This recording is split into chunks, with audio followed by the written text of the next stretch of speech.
AI is transforming customer service. It's real and it works. And with Finn, we've built the #1 AI agent for customer service. We're seeing lots of cases where it's solving up to 90% of real queries for real businesses. This includes the real-world complex stuff like issuing a refund or cancelling an order. And we also see it when Finn goes up against competitors. It's top of all the performance benchmarks, top of the G2 leaderboard, and if you're not happy, we'll refund you up to $1 million, which I think says it all. Check it out for yourself at fin.ai. With almost 500,000 customers and over $1 trillion of secure payments, Bill isn't new to intelligent finance. It's the proven way to simplify bill pay and maximize cash flow. Want to learn more? Visit Bill.com/proven for a special offer. Nestled in the Blue Ridge Mountains, Ferrum College is the perfect size to challenge you, inspire you, and care for you. Why do students love Ferrum? For starters, it's the personalized attention, hands-on learning, vibrant campus life, 21 NCAA Division II teams, and generous financial aid. Get started at ferrum.edu. Virginia residents may qualify for free tuition, and you can earn $1,000 just for visiting campus. Go to ferrum.edu.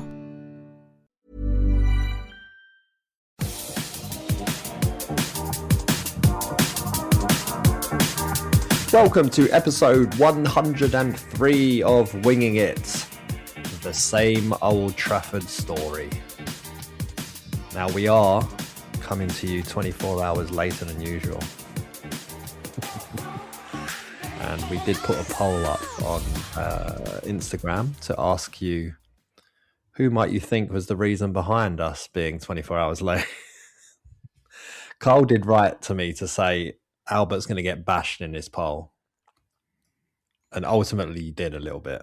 In the poll, on my poll. 21% of the vote was that it was me that could make the original recording time, 18% on Hesketh, and 61% on Albert. Popular guy, what can I say? Reputation precedes you. It's a shame they're all incorrect, though, isn't it? Who did you vote for, Albert, in the poll? My father-in-law. How many votes were there? Because percentages mean nothing. You know, if it's 67% of 4 people, which I don't think is mathematically possible. There was a few hundred votes. What? It was comprehensive. Fuck's sake. Stop the count. And I was early on, a lot of the votes that were coming my way were people who were heavily involved in my Bosnia mishap. So they just assumed it had to be me. Well, it's nice to win something, isn't it? So who was it anyway? Anyway, Man United 2, Crystal Palace 1. It was me, all right? It was me, okay? It was my father-in-law's birthday. Didn't realise that we were having a dinner at our house. And it only makes it worse because obviously he's a Man United fan, just to really rub the salt in. So technically I did speak about the game yesterday. I still sort of did my job. I just did it around the dinner table with the family, not with you guys. Just with some other. Yes. Nice. Okay. Funnily enough, my mother-in-law does still hold up a post-it note similar to one that Hesketh holds up anytime I'm talking. So, we've had some good news today. The under-18s are through to the Premier League Cup final after beating Spurs 1-0. Mm-hmm. You will remember after my trip to Stevenage that I scouted Angibo. I'm basically Dougie Freeman in disguise as he grabbed the winner today. Towering header. And it's Manchester United in the final. And obviously, the lads are still in the FA Cup as well, playing Aston Villa in the quarterfinals of that. Mm-hmm. So them winning both of those cups, us winning the Conference League, what a season it's going to be. Promotion as well for the women. We're on track. Just Everything's on track. The start of the new legacy. That's what it is. Have you stopped doing beer check because you're actually smoking crack?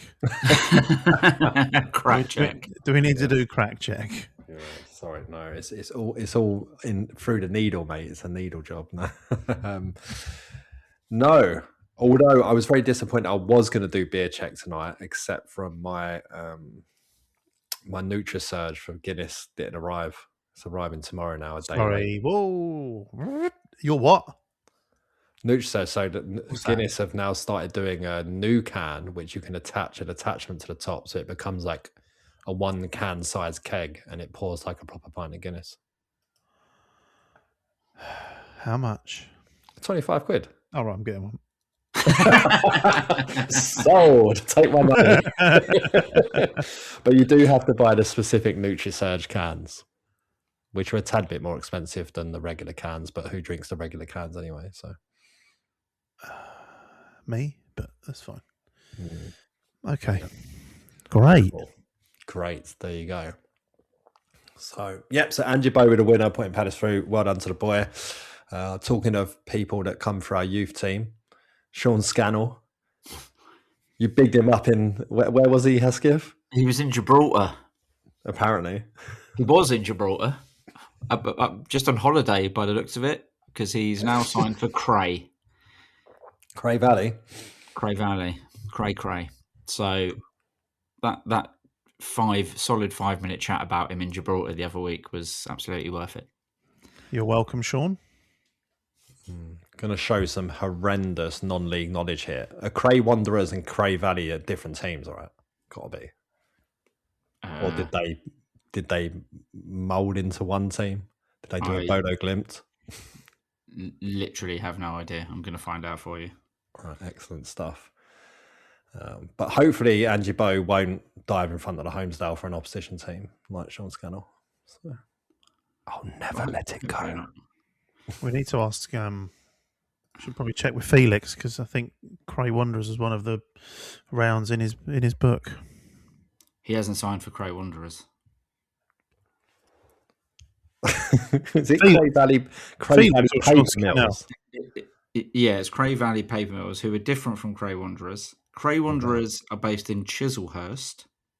Cray Valley are based in Eltham. Okay. So, yeah, I guess that's shit, Cray. And their manager is Kevin Lisby. Wow. Who used to play for Charlton, didn't he? He did, yeah. He did. So he signed for Cray Valley Paper Mills. Paper Mills? That's what they're called. Oh, okay. I'm just checking. This is definitely a football team, isn't it? He's not. He's just got an office job. It's not. He's got a paper round. He's selling staples now. Yeah. But was we discussing on here that his kid is at I think someone might have messaged me to say his kid's somewhere. Hopefully in Cray, not left in Gibraltar. Everyone's somewhere. Very existential. I'm sure someone messaged me the other day to say that Sean Scannell's kid's playing somewhere. Gillingham, maybe? Gillingham Academy, maybe, I want to say. We'll find out one day when he pops up and scores against us. Yeah. For a pen. And finally, I've got West Ham has been moved to the Monday nights now,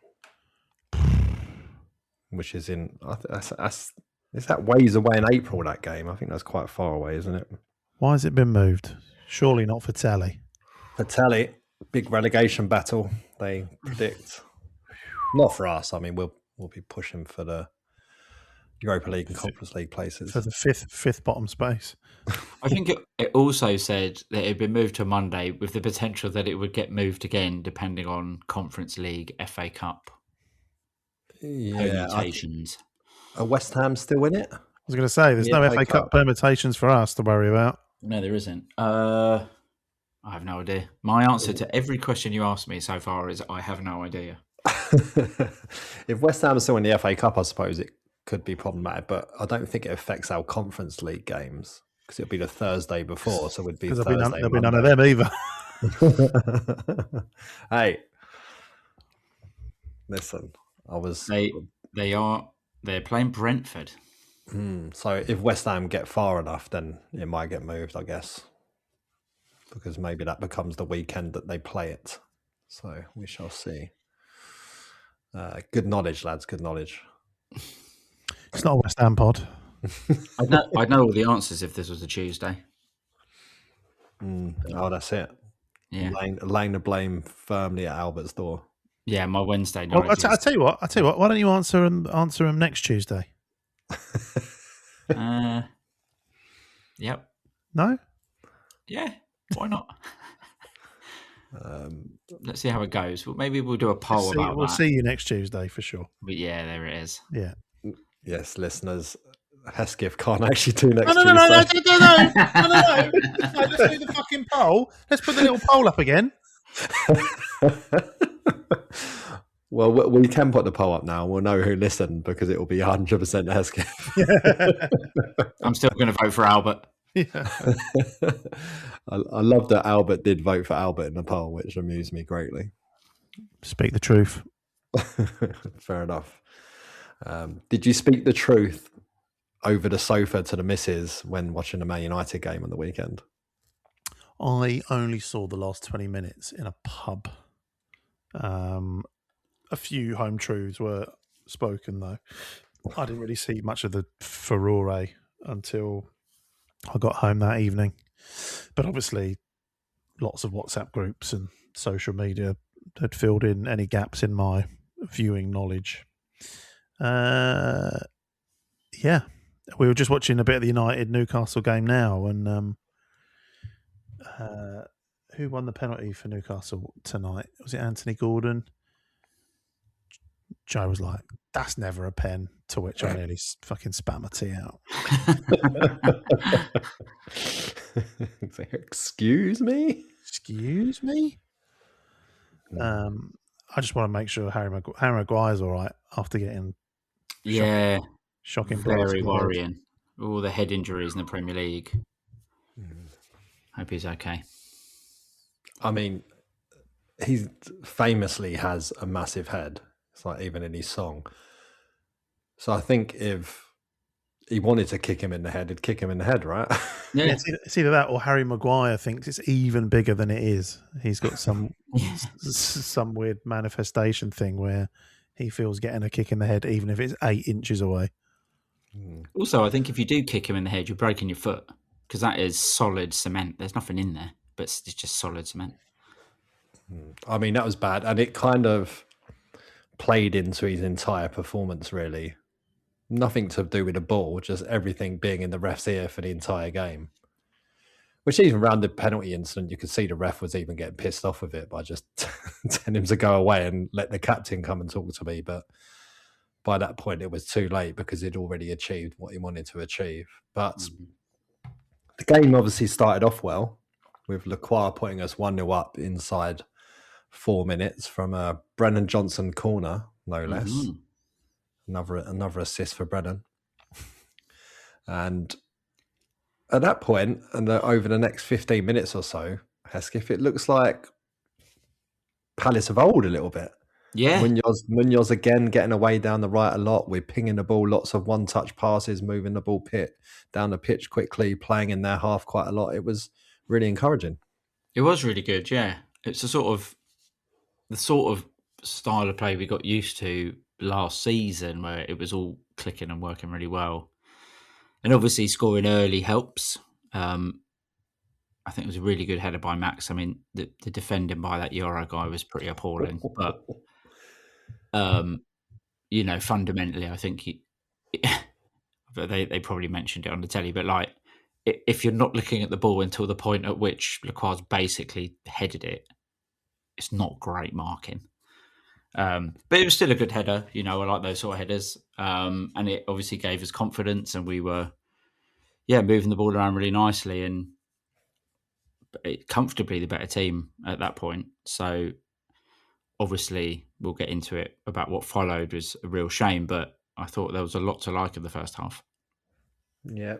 I mean, Henderson really didn't have that much to do, really. He ended up tipping over a free kick towards the end of the half and Casemiro headed wide. But we'd already had some really good positions. I think the best one probably being Sarr, forcing a save out of Lamans. Mm-hmm. But yeah, like really, really good half. Lots to be encouraged about. But then it all goes wrong pretty quickly at the start of the second half. I'm going to call this section Lacroix's three fingers. Ooh la la. One short of a Kit Kat.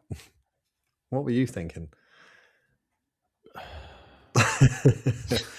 But it starts up. I don't know if you saw this one, Albert, where the handball from the header, where he jumps up a defender and it sort of brushes his hand. No, I haven't seen that in any of the packages. But again, yes, it's like just off fingers, isn't it, Hesketh? It kind of brushes some fingers, and I think there should be a rule that I think it might have used to have existed, and they should have just kept it. If you're any position, if your arm is above your shoulder and it hits your hand or your arm, it's handball. Because what's your arm doing up there? So I think, by my standards, that should have been a penalty. So we'll let that let that rule slide for today. But yeah, and then of course he holds on to Cunha. I mean, my viewpoint of this is that the contact is fine, just about on the right side of fine. Then he lets go as Cunha collapses because he's crossed the line into the penalty area, like some magical thing happened that turned his legs to jelly and made his face do like a Kenneth Williams type expression as he flung himself to the ground. Even we're potentially too young for that reference, can I just say? No. Oh no. But yeah, I don't think it's a penalty in the slightest. I don't think it gets given the opposite way round at Selhurst Park. If that's a Palace player getting dragged down, they tell him to get up, and VAR will tell you there's not enough contact for that to change the mind.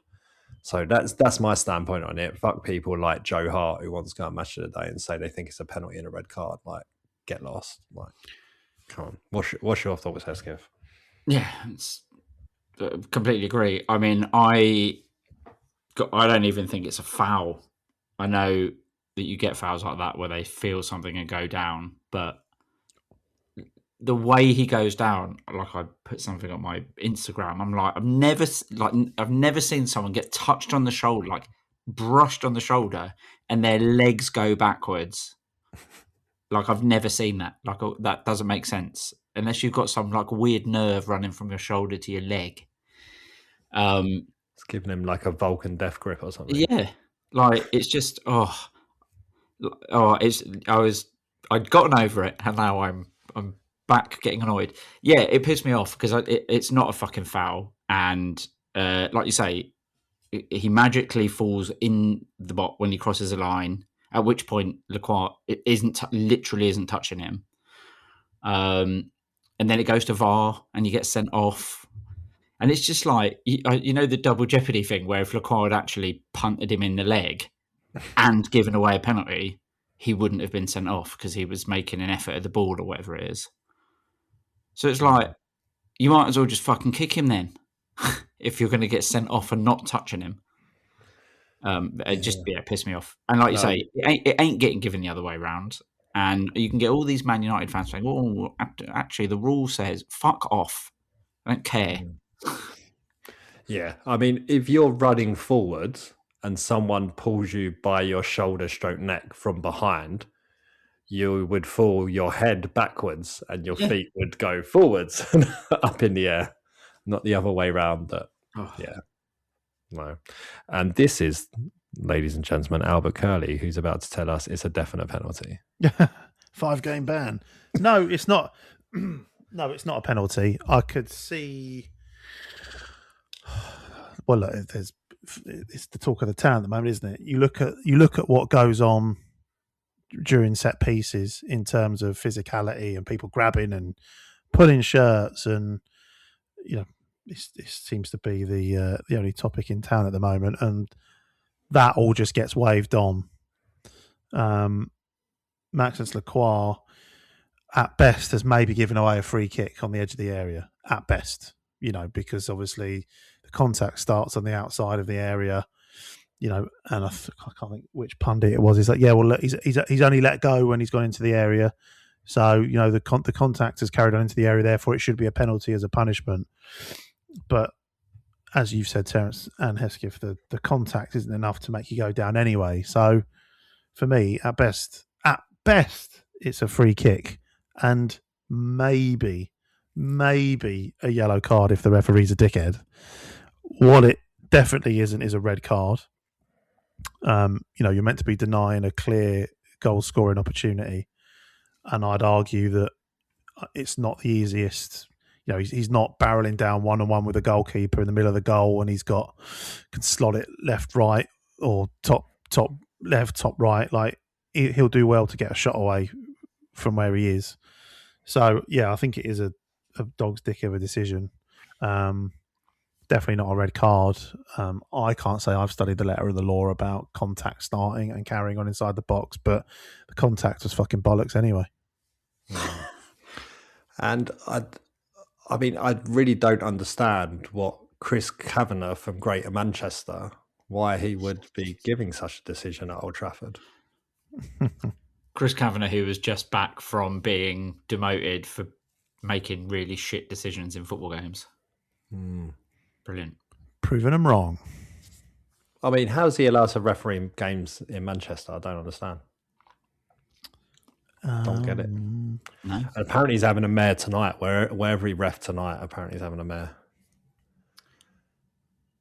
But anyway, it's just like not to be the karma is starting in it because United have just conceded an injury time goal against Newcastle's go 2-1 down against 10 men. So. They have indeed. I'm squinting because I took my glasses off, so I can't see my telly. But I spoke to a couple of people who were at the game on Sunday who travelled up there, and I think we were all, we'd all say just watching on telly, it just sort of gets to the point where we're like, what's the point anymore? And I know that's really dramatic, but if you spend all this money to go and watch your team, and then a decision like that happens, which is ludicrous decision, completely changes the game, and really we lost because of it. Like, obviously, we don't know if we'd have lost the game with 11 men and whatever, but, it definitely changed the course of the game. And then you watch it back on the telly and you're just like, you might as well just not bother because we're not going to get decisions like that. And, big clubs or whatever, Man United for sure, are going to get decisions like that. And it just sort of takes away from like every bit of your game plan. And I just find it really frustrating. Because I didn't see it live, I've only seen it in a highlights package. What was it? Did the ref gave the penalty and then it went VAR for the red card? Is that right? Yeah. So the referee blew the whistle and wasn't sure what he was going to give until Harry Maguire come over and told him it was a penalty, and then he pointed to the penalty spot. Right. Yeah, it literally did take a while for him to point at the spot. But it was when Harry Maguire came over. That was the on-field decision. Yeah, he gave a pen on field, and then VAR said you need to send him off. Wow, I mean that's mad. You think it'd be the other way around, like. Well, especially when there's like the whole thing of like the angle they're using about when Lacroix's let go is the wrong angle because they're using the really wide one from the side of the pitch, was like far away. Where if you actually just use the one zoomed around, you can see he's like barely got a finger on him by the end, and it's just maybe if he would have held on to him, just kept hold of him so he couldn't fall down. Just hold him up. Stand up. So stay up here. Like a marionette. Yeah. But hey. It was a shocking weekend for refereeing all round, I think. Unbelievable. Still can't wrap my head around the complete lack of like João Pedro at Arsenal. Just getting grips to the ground by Rice and Rice handballing it all in the same movement. Yeah. And saying it can't be handball because he was engaged in physical contact. I was like, the physical contact was a foul. Yeah. He had both arms around his neck, which was making his elbow stick out in an unnatural position. Yeah. Yeah, some really bizarre decisions. I know, and it's just getting worse. And now they're talking about they want to do it for corners. It's like, fucking hell. Should be looking to scale it back, not scale it up. Man. Scale it back. I like it, but scale it back for fuck's sake. Yeah, definitely. But then, of course, they go on and get the winner. Lovely ball in. Got any questions over Convo, Hesketh? Should be a bit more aggressive on it, maybe. Maybe. I mean, at the time, I was just like, oh, fucking hell, that's a good header. And it was a really good ball in. I guess he comes up on Convo's blind side a bit. So you could argue he should have known he was there, but I reckon that header's getting scored, even if there's a bit more pressure, to be honest. So yeah, he's good in the air, isn't he? Yeah, he's a big boy as well. So, yeah, that was disappointing. I mean, as much you could say it was a good header. Obviously, it's disappointing because that goal came pretty quickly after the penalty as well, didn't it? I don't know the minutes, but it felt pretty soon after. And to be fair, at that point, I was like, "Oh, we're just gonna collapse and get battered now." So it was quite good that we didn't collapse and get battered. Yeah. I thought the last 10, we got ourselves into some really good positions. I mean, it's not to pretend to say, United, Dino kept us in the game, let's face it. He made a lot of saves in that second half. But, them not capitalising, we then nearly took advantage as they just started to run out of ideas a bit. And we got into some good positions, but just couldn't put the ball in the back of the net. But, yeah. But again, I was encouraged by the performance. And going into looking ahead to Spurs now, like Glasner's talked about in his press conference, is saying, step by step, I can see everything starting to come together again. The attacking players are starting to understand where they need to be. Fitness is there. That consistency is starting to come back. And he's definitely, you can tell he's in a much better space. The manager's shut the fuck up a little bit. Yeah, exactly. Well, he's also, it was the first time watching a press conference where he wasn't asked a question about him leaving. So it was just nice. And that's what I was saying a couple of weeks ago. I'm just sick and tired of hearing that same old question phrased in various different ways of, so you're leaving at the end of the season. But you can tell that he's definitely feeling a lot better about how the team's playing and everything. And he thinks it's all going to come right at the right part of the season, effectively, as crunch time, as he was calling it in the presser. So that's good. But looking ahead to Spurs. Mom, Dad, I'm not throwing shade, but the whole New Year's resolution thing, kind of slipping, no offense. Anyway, my best friend Jenny's dad, crushing it. He uses Blue Apron. He says he ordered 1-pan assemble and bake meals and these things called meal kits. They're all super easy to make. He keeps yelling, protein and fiber, baby. Also, the food, we tried it. So good. So maybe you check it out or whatever. Blue Apron. Get $50 off your first 2 orders plus free shipping with code STIR50. Terms and conditions apply. Visit blueapron.com/terms for more. Over 90 of the top 100 U.S. accounting firms trust Bill to simplify and secure bill pay. That's proven financial infrastructure built on over $1 trillion of secure payments. Visit Bill.com/proven for a special offer. It will be the first time in Palace's history that we've played on 3 consecutive Thursdays. You're never saying that.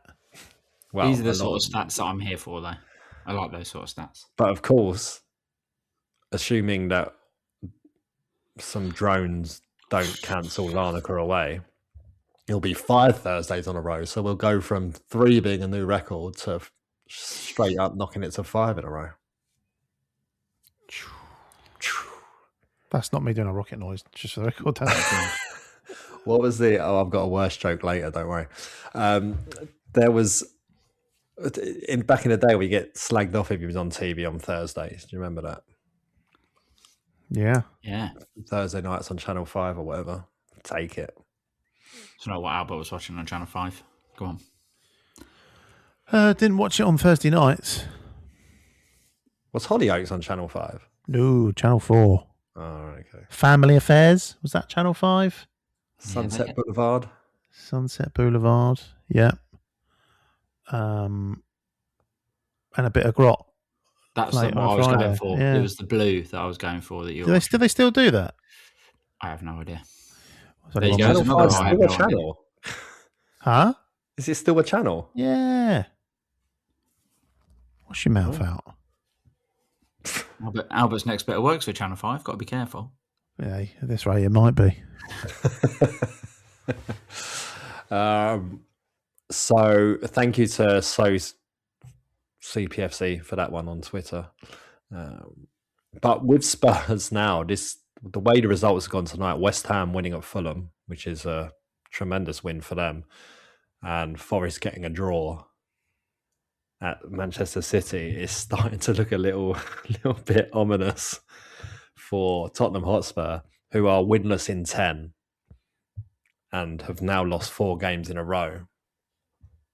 Are bottom of the table since Christmas. Yeah. But the question is it Dr Spurs or Dr Palace who's going to be in surgery? Doctor. I've just made a bet on a WhatsApp group with a Spurs fan who's convinced we'll win, and I'm convinced they'll win. We've bet a crate of beer. Well, that league table since Christmas, Palace is 17th, so just above the relegation area. Tottenham bottom and Burnley are 19th, and they both only won 1 game since Christmas Day. Both against Palace. So it's going to be Dr. Palace tomorrow. They said, well, yeah, but we're dire. I was like, you were fucking dire last time you played us and you still won. They had Brennan Johnson then, though. There was a lot in the press conference around whether he's going to be up for it more. It's not hard. But I did see a great video earlier of it was just like someone pretending that they were a Lincoln City player turning up for their first away game next season, which is at the Tottenham Hotspur Stadium. Because Lincoln are looking good for promotion up to the Championship. I don't think in my lifetime they've ever been there. I can't remember. Don't think so. No. Do you remember when West Ham got relegated for the first time in ages? And I can't think under Pardew. And I can't think who their first game was, but they refused to get changed in the changing room and got back on the bus. Do you remember that? They were away at not throwing shade at any club, but it was Stockport or someone. And West Ham were so outraged at the state of the facilities, they got back on the team bus to change. Bloody hell.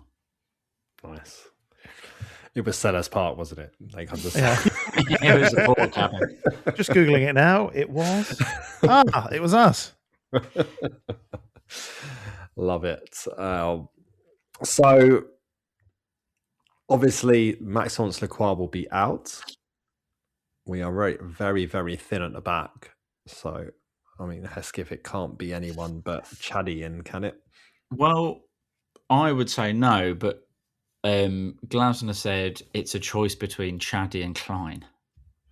I assume it's Chaddy because he's been playing and he's left-footed. And that lets, I guess, Richards play in the middle and then JD play on the right, which is how we ended up on Sunday. Did you like Chaddy missing the slide tackle at the end of the United game? I did, actually. It's the first time I've ever seen an air kick whilst on the ground. Like the form was unbelievable. He just forgot to do the actual getting the ball bit. He was just putting him off. He knew what he was doing. So yeah, I reckon Chaddy will play. It'd be weird to bring Klein in out of nowhere, I think. I suppose the only thing is, can Chaddy play that many games in a short space of time? But obviously he didn't start against Man U, so I reckon probably yes. I mean, I did see someone on social media saying that, it's not too bad that Lacroix suspended because he's been injured recently, so you don't want him to play too many games in a row in case he breaks down. I mean, that is proper glass half full, that is. Yeah. But one thing we did see at United was Sarah and Johnson. not either or.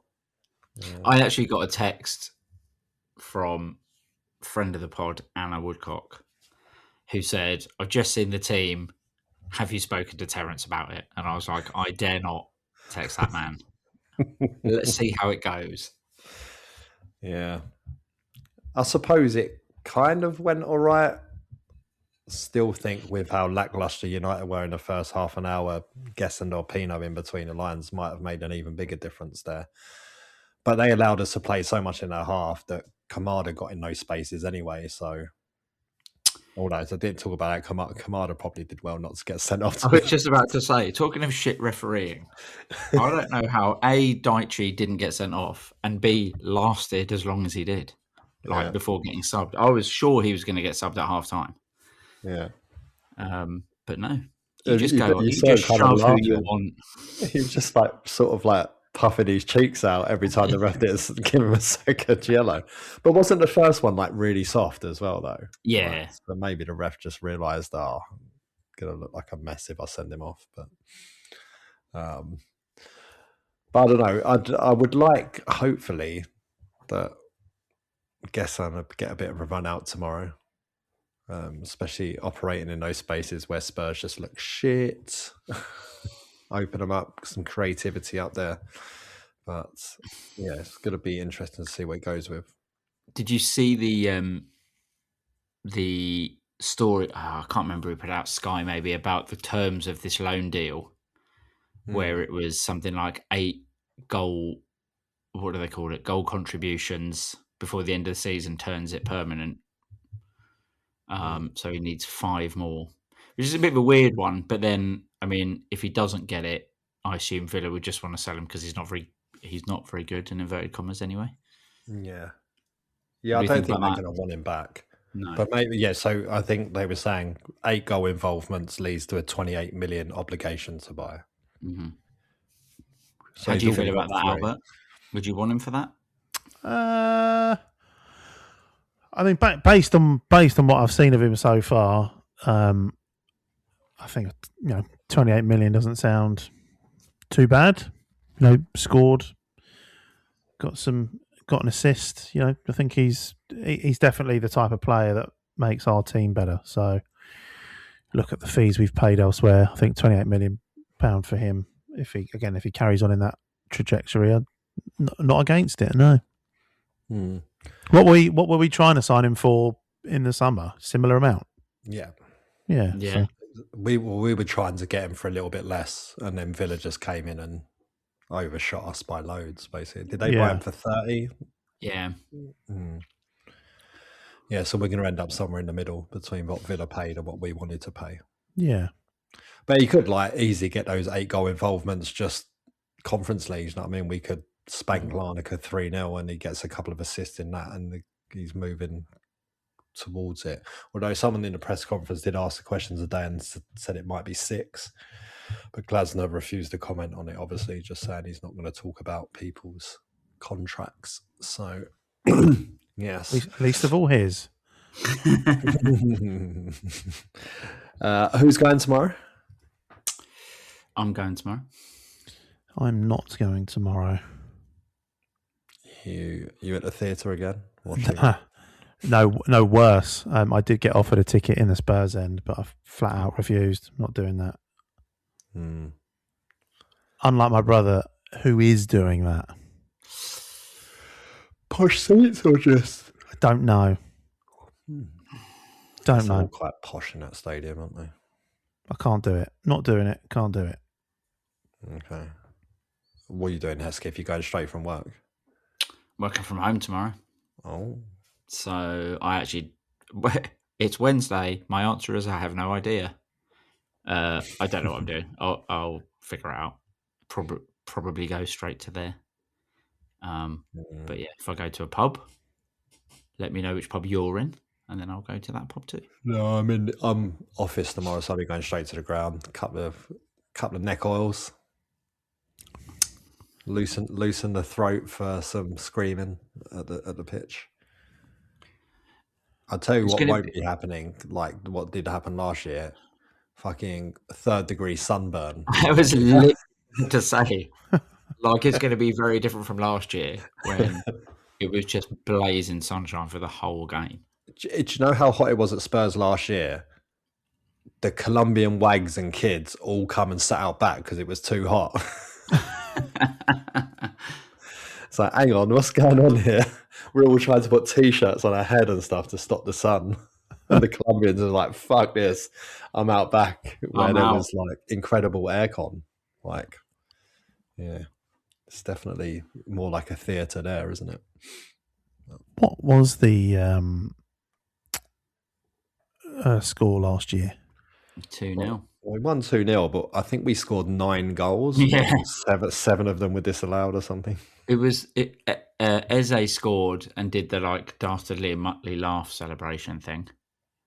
Oh yes, and then scored another goal up the Palace end.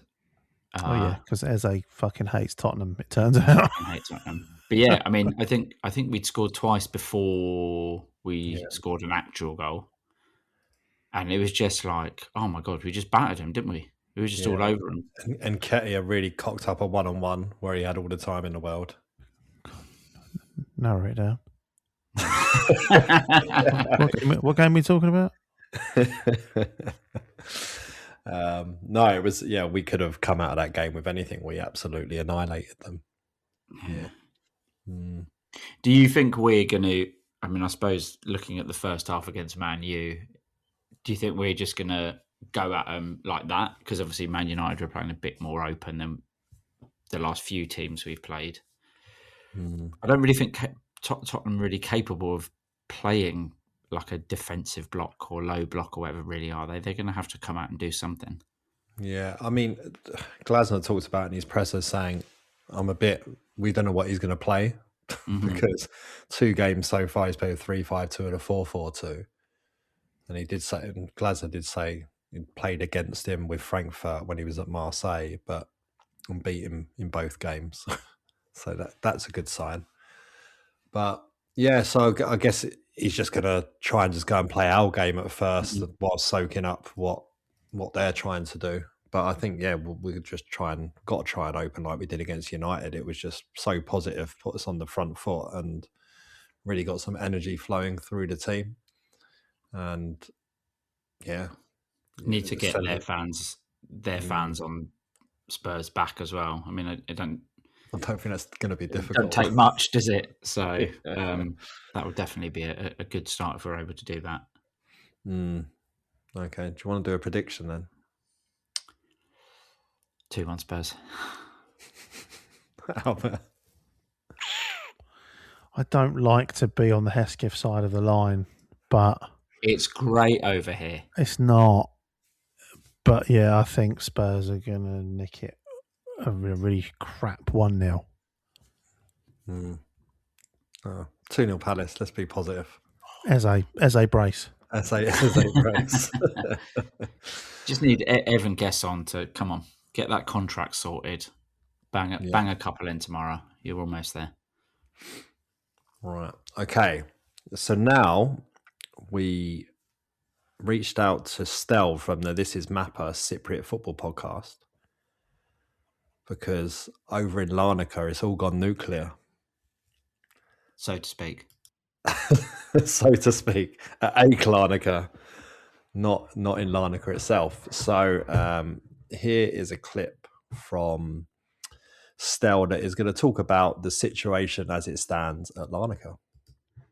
Okay, where do I begin with this? Okay, so AEK Larnaca's season is spiraling out of control at the moment. They started pretty well, obviously getting into the Conference League main group stage, beating Crystal Palace, which is a historic victory for Cypriot football. But things have taken a turn for the worse, and this has been bubbling over the last couple of years. Now, the beginning of last season, the AEK Ultras put out a statement saying that they demanded the title. They weren't happy with their European exit early on in the qualifiers. And the club did pretty well to salvage the season to win the cup, albeit on penalties. In the summer, Henning Berg, who was the coach at the time, left to go back to Omonia. And they brought in Emmanuel Idiakes for his third spell at the club. Now, just for context, AEK Larnaca, they're not a historic club. They've only been around for about 30, 32 years. And the president, Karabadagi, has done a fantastic job stabilizing the club, elevating it to where it is now. He's trusted the likes of Xavi Roca, who was the technical director, to bring in various players, scouting Europe. And as you can see from the Conference League, they've been doing pretty well. Now, here's the thing. The past few weeks, AEK's results in the league haven't been particularly good. They've been dropping points here and there, losing to teams that you would expect them to beat. The thing is, AEK have had injuries all season, and I'm not using this as an excuse, but they've had key players out. Chacon, for example, the left winger, he's done his ACL, and various other players have been in and out of the squad. It hasn't been a great 2026 for them. But following the draw at the weekend against Olympiacos, a team that is fighting relegation, the Ultras piped up again. And they basically released a statement saying this is unacceptable. We demand the league title. A club like AEK should be challenging for the title. Bearing in mind that this club has never won the league before. They've won a few cups, but that's about it. So Karabadagi, the president, who has been obviously upset about everything, and from what I understand, these murmurs from the Ultras has been going on for quite a few months now. He just turned around and went on television after the game and said, I'm done. These fans are ungrateful. And if there's anyone out there that thinks they can win AEK the league title, then take the club if you want, whatever. So the announcement of his resignation was made on the Monday. A few hours later, most of the board quit. And we're sitting here thinking, okay, what else could happen? Because Xavi Roca, the technical director, was a close friend of Karabadagi's. Is he going to stay? Is he going to go? Well, he decided to jump ship as well. So you've got the president, most of the board, and the technical director that has been instrumental in the club's recent success, all gone. And then there's the case of Emmanuel Idiakes, the Spanish head coach that joined in the summer. Was he going to stay? Was he going to go? Well, he's Xavi Roca's guy, isn't he? So he jumped ship, as did his assistant, who happens to be his brother. So now AEK don't have a head coach. They don't have an assistant coach. They don't have a technical director. And there's a temporary board at the club. Meanwhile, players don't know what's going on. There's a lot of South Americans, a lot of Spanish-speaking players, a lot of Spanish players within the club who were brought in by Xavi Roca, that bought into the philosophy. And most of them don't know what's going to happen to their careers. And it's been a tough 2026 for the club, no doubt. As I said before, results haven't been great. The performances haven't been the best. But as I said before, injuries have really hampered them. Unfortunately, it's Cypriot culture, Cypriot football fan culture. Fans take a lot of things for granted, and they think that results and trophies should be achieved overnight. It's not possible. I mean, even this season, FC Buffalo, that qualified for the Champions League for the first time in their history, after winning the league, first time in their history, they've been going through a bit of a slump, and their fans have been piping up. So this is Cyprus, as we say. Anyway, hope that clears things up. And if you need anything else, I'm here. Cheers. Prediction, Hesketh? I think we found John Textor's new football club. I'll tell you what, the president of Larnaca saw Glasner's humble press conference and said, hold my beer. This is how you do it. What a shit show. We thought we was having a bit of a mess of a season. That is mental.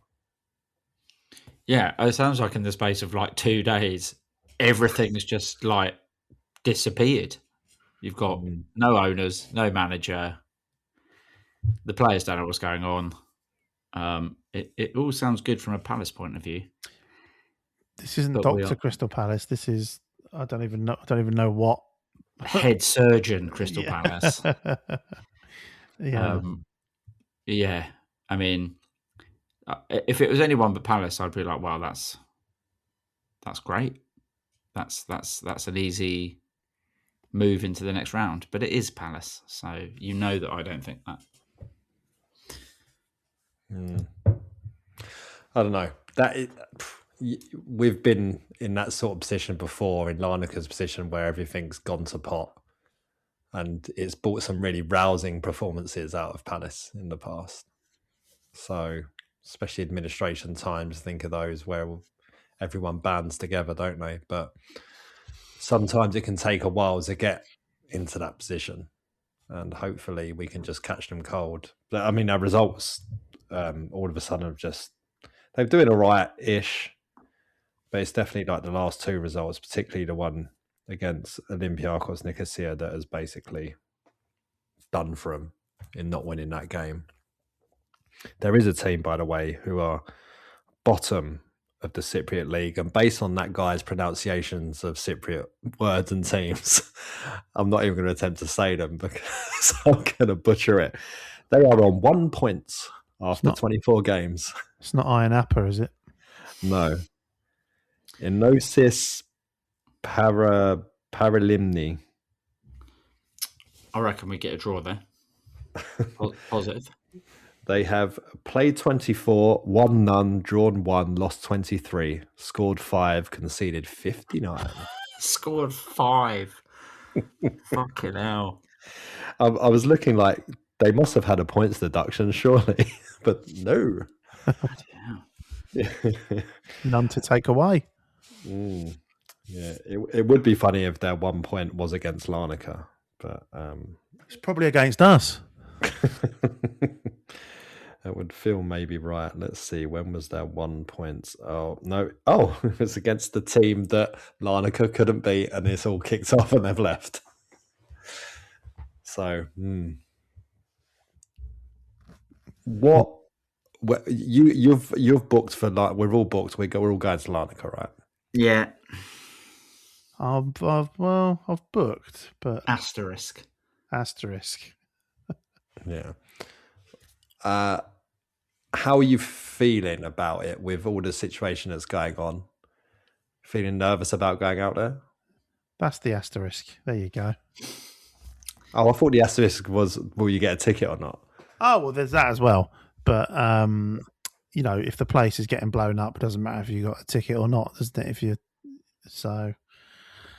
Yeah, I mean, look, this isn't the podcast to discuss geopolitical events, but I don't fancy getting lumbered in Cyprus and with no way of getting back. And I'm not talking about because I've slept in till late in the morning.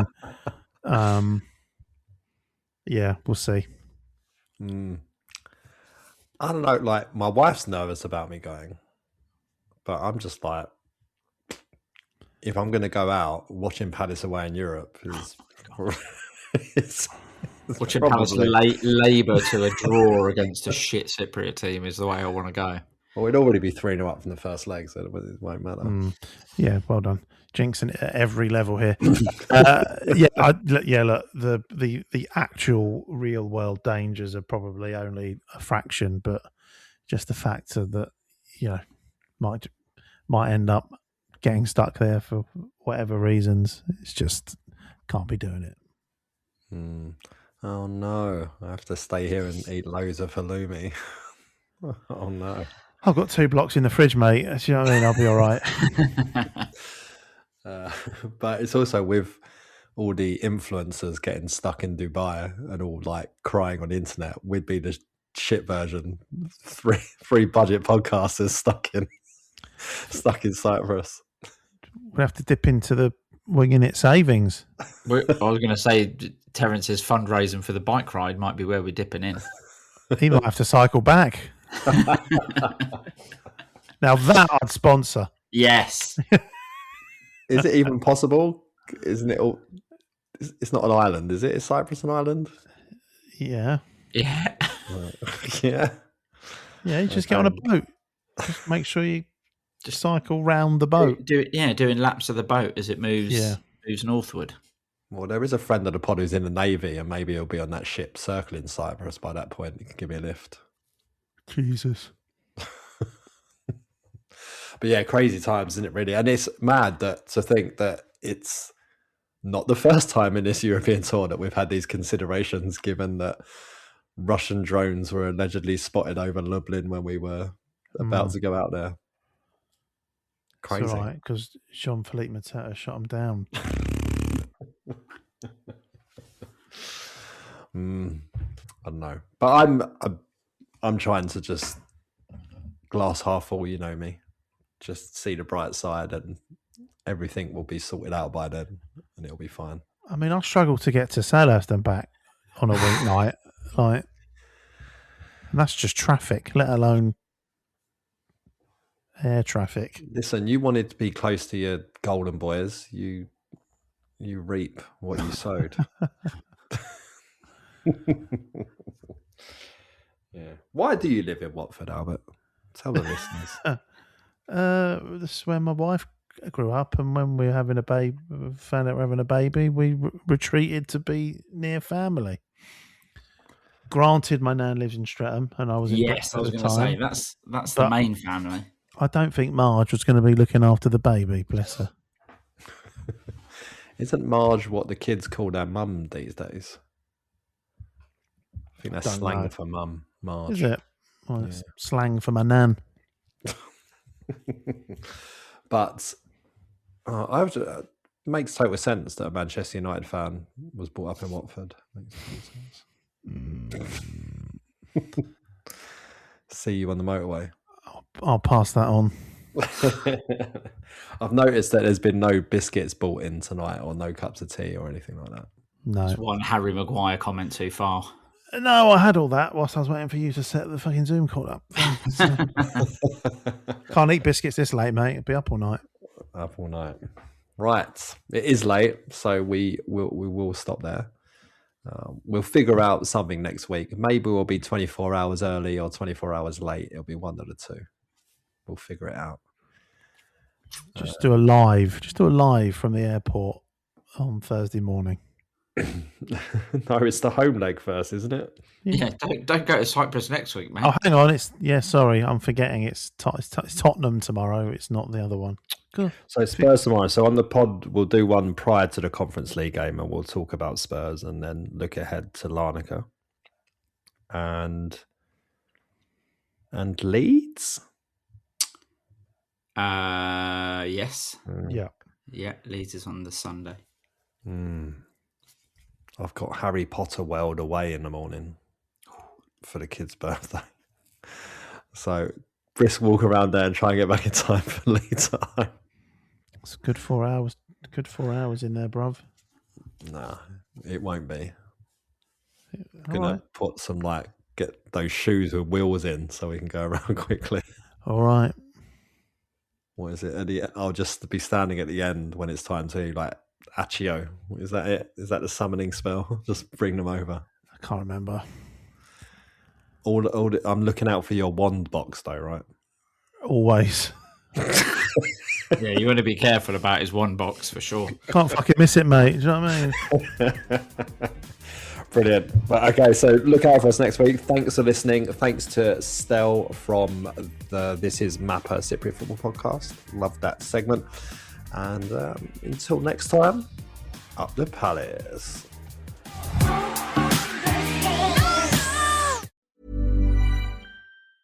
Over 90 of the top 100 U.S. accounting firms trust Bill to handle bill pay processes. Why? Because our tools are built on over $1 trillion of secure payments. We're not just moving money. We're powering financial workflows for 500,000 customers. That's a level of expertise you just can't fake. Ready to talk with an expert? Visit Bill.com/proven to get started and grab a $250 gift card as a thank you. Terms and conditions apply. See offer page for details.